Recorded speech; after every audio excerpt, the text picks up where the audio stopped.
जब लोग अपने बच्चों को विद्या प्राप्त करने के लिए गुरुओं के आश्रम में भेजा करते थे। बालक वरदराज जब 5 वर्ष का हुआ तो उसके पिता ने भी उसे शिक्षा ग्रहण करने के लिए एक आश्रम में भेजा। आश्रम में गुरुजी ने अन्य बालकों के समान ही वरदराज को भी पढ़ाना प्रारंभ किया। वरदराज आश्रम में रह तो रहा था, लेकिन उसका मन पढ़ाई में नहीं लगता था। गुरुजी ने उसे तरह तरह से पढ़ाना और समझाना चाहा, लेकिन उसे कुछ भी समझ न आता था। गुरुजी जो कुछ पढ़ाते उसे वह याद ही नहीं रख पाता था। उसकी ऐसी स्थिति देखकर आश्रमवासी बच्चे उसे मंद बुद्धि कहकर चिढ़ाने लगे। इसी प्रकार 5 वर्ष बीत गए। धीरे धीरे उसके सहपाठी उससे आगे बढ़ते गए, पर वरदराज वहीं का वहीं, वह कुछ भी विशेष न सीख सका था। उसके साथ जो पढ़ने आए थे वे तो आगे बढ़ ही गए, जो बाद में आए वे भी उसे पीछे छोड़ आगे निकल गए। एक दिन गुरुजी भी हार मान गए। निराश होकर उन्होंने वरदराज से कहा, बेटा वरदराज, मैं समझता हूं कि पढ़ना लिखना तुम्हारे वश की बात नहीं है। जितना प्रयत्न मुझे करना था उतना मैंने किया, पर मुझे लगता है कि विद्या धन तुम्हारे भाग्य में नहीं है। इससे अच्छा तो यही है कि तुम अपने घर जाओ और वहां का काम काज देखो। वरदराज असमंजस में पड़ गया। गुरुजी के मना करने के कारण उसे अपना भविष्य अंधकारमय लगने लगा। उसे यह चिंता भी सताने लगी कि घर लौटने पर उसके पिता क्या सोचेंगे। गांव के लोग भी उसे मूर्ख महामूर्ख कहकर दुत्कारेंगे। वरदराज करता भी तो क्या, उसने अपना सामान समेटा, गुरुजी के चरण छुए और वह भारी मन से विदा हुआ। वह उदास होकर अनमने भाव से चला जा रहा था। घर वापस जाने का उसका जरा भी मन नहीं था, पर कोई और ठिकाना भी तो नहीं था। कहां जाए क्या, उसकी समझ में कुछ भी नहीं आ रहा था। वह सवेरे चला था और अब दोपहर हो आई थी।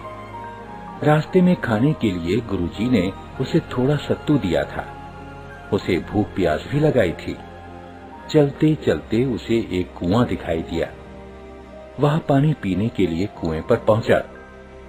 वहां उसने देखा कि पानी खींचने की रस्सी की रगड़ से कुएं की जगह पर निशान पड़ गए हैं और मिट्टी के घड़ों को रखने से जमीन पर गड्ढे पड़ गए हैं। यह दृश्य वरदराज के मस्तिष्क में बिजली की तरह कौंध गया। उसने विचार किया कि जब रस्सी की बार बार रगड़ खाने से कठोर पत्थर पर निशान पड़ सकते हैं, तो क्या लगातार परिश्रम करने से मैं विद्वान नहीं बन सकता? बस फिर क्या था। वरदराज के मन में आशा की किरण जगी। वह बुदबुदाने लगा, मैं भी लगातार परिश्रम करूंगा, अपने पाठों को मन लगाकर बार बार पढ़ूंगा और उन्हें याद करूंगा। फिर देखता हूँ कि मुझे विद्या कैसे नहीं आती। वरदराज ने कुएं पर हाथ मुड़ा और गहरी सांस लेकर आगे की ओर बढ़ा। अब वह सभी प्रकार की चिंताओं से मुक्त था। इतना कि उसे भूख प्यास की भी चिंता नहीं रही थी। वह तेज कदमों से चल रहा था। अब वह दूसरी ही तरह का वरदराज था। वह घर की ओर नहीं बल्कि आश्रम की ओर लौट चला था। सूर्यास्त होने को था। गुरुजी आश्रम की वाड़ा में टहल रहे थे। तभी उन्होंने वरदराज को आते हुए देखा। उन्हें लगा कि शायद आश्रम में कुछ छूट गया हो, जिसे लेने वह लौटा है। वरदराज ने गुरुजी के पास पहुंचकर उनके चरण स्पर्श किए। गुरुजी ने प्यार से पूछा, क्या बात है बेटा, क्या तुम्हारा कुछ सामान छूट गया जिसे लेने तुम्हें लौटना पड़ा? वरदराज नम्रता पूर्वक बोला, हाँ गुरुजी, मेरी विद्या यही छूट गई है, जिसे इस बार मैं अवश्य लेकर जाऊंगा। अब मेरी आंखें खुल गई हैं। मैंने निश्चय किया है कि मैं पूरी लगन और परिश्रम से पढ़ूंगा। अब कभी आपको निराश होने का अवसर नहीं दूंगा।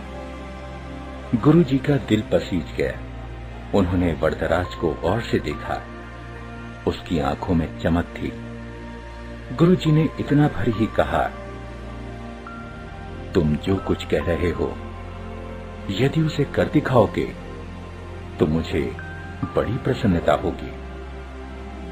वरदराज ने पढ़ाई प्रारंभ की। अब तो उसकी भूख और नींद पता नहीं कहां गुम हो गई थी।